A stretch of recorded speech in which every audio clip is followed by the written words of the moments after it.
Few comic book characters conjure up horror and then heroism, and then back to horror again better than Venom. Since debuting in Amazing Spider-Man issue 300, it wrapped its tendrils into the hearts of fans everywhere. With a new film starring Tom Hardy on the way, you may think you know all there is to know about the symbiote. But Venom has a long and curious history at Marvel that goes deeper than most people realize.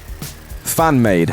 The idea for Venom began life as nothing more than a costume change for Peter Parker, when Spider-fan Randy Schueller submitted what he called a stealth suit for a Marvel competition. Marvel editor-in-chief Jim Shooter bought the costume idea for $220 and gave Schueller a chance to write the story. John Byrne and Roger Stern later altered their original concept and made it into a self-repairing costume for Spidey, before David Michelinie and Todd McFarlane gave Venom his signature look and characteristics. Ironically, Schueller wasn't a fan of his design's villainous turn, saying he was disturbed by the costume gone wild. It wasn't until he saw Venom on the big screen in Spider-Man 3 that he finally came to terms with it.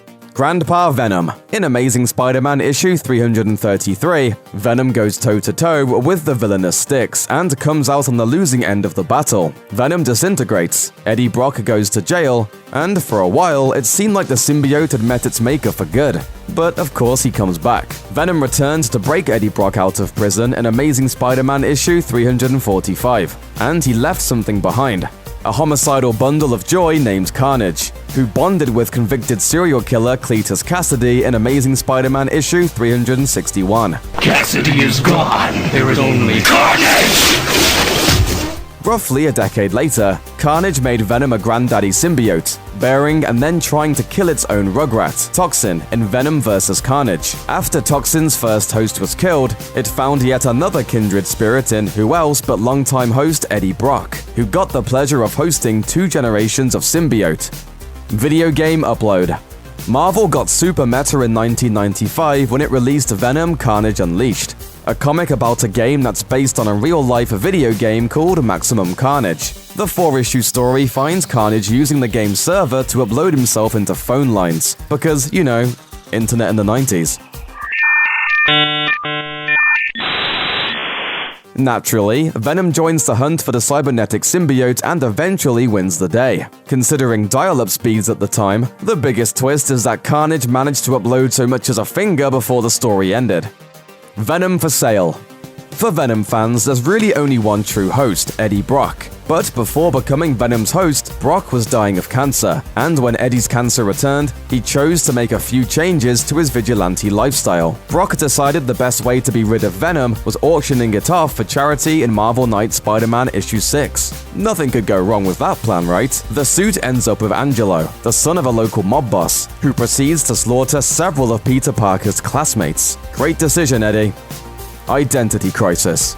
Most of us assume that Venom and its host act as one organism when they're merged, but Venom does have its own voice, and it doesn't always agree with its host. While Venom and Eddie Brock usually got along, 2016's Venom reboot had Venom finding a new host in former Army Ranger Lee Price, and they bickered like an old married couple. Venom continuously criticized Price's behavior and callous violence, even trying to sabotage his criminal activities.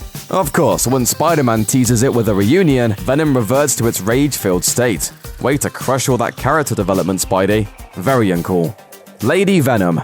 According to the book comics creators on Spider-Man, Venom was originally conceived as a female villain. As Spidey writer David Michelinie explained, the idea was for a woman to go into labor after her husband was accidentally killed during one of Spider-Man's battles. Her child tragically dies during birth, and she's consumed by misdirected hatred toward the webhead. The symbiote seeks her out, and the two bond over their loathing and hunt down Spider-Man. Obviously, the idea never made it into the comics, but hey, there's always a chance it'll come back in a future Venom reboot.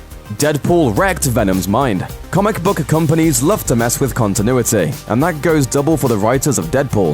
In Deadpool's Secret Wars, the story goes that Wade Wilson first discovered the alien symbiote. Not only does the revamp revel in lampooning the epic crossover, one of Marvel's first major events, but it also gives Deadpool a chance to rewrite history in his inimitable fashion. But Wade quickly realizes that the suit is sentient, and he doesn't think it's fair to any living creature to make it spend time in his screwed-up head. So he rejects the symbiote, worrying that he's driven it nuts or something, just before Spider-Man gets to it. Basically, Deadpool created the Venom we all know.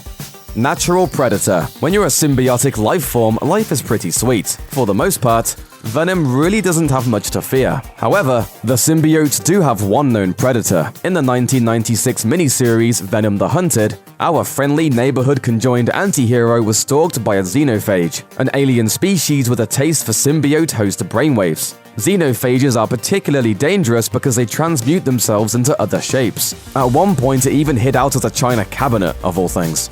Species origin. Although Venom received a semi-backstory in the Planet of the Symbiotes arc in 1995, which revealed an entire planet of the parasitic life forms, the alien race didn't get an official name for another 20 years. During his time kicking it with Flash Thompson and the Guardians of the Galaxy, Venom finally received an official origin story. Guardians issue 23 introduced the Kleintar species and explained that the symbiotes are usually pretty nice guys. They just need to bond with evenly balanced hosts. When their hosts have a couple screws loose, a symbiote easily becomes corrupted, which is what happened with Venom and Eddie Brock. It also didn't hurt that Venom spent some time inside Deadpool's head. Oh, that's not good. Thanks for watching. Click the looper icon to subscribe to our YouTube channel.